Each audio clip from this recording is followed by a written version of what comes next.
Madali lang daw bang maging welder?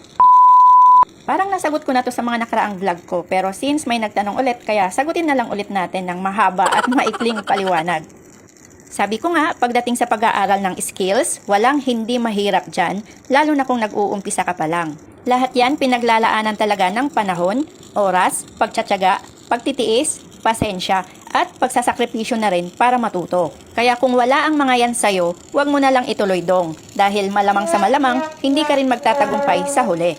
Sa pag-aaral pa lang ng welding, makakaramdam ka na dyan ng hirap, inis, galit, stress, at madalas, sobrang nakaka-challenge. Kaya minsan, parang gusto mo nang ihagis yung tubo sa inis mo dahil hindi mo makuha-kuha yung technique. Oh, sinong relate dyan? Lalo na yung mga nahirapan sa umpisa pa lang ng training kagaya ko. Pero, sabi nga nila, kapag may determinasyon ka talagang matuto at alam mo naman sa sarili mo na makakaya mo ito, lalo na kapag unti-unti mo nang minamahal ang ginagawa mo, sigurado yan sa huli, nasa iyo ang huling halakhak dahil nagtagumpay ka sa kagustuhan mong matuto.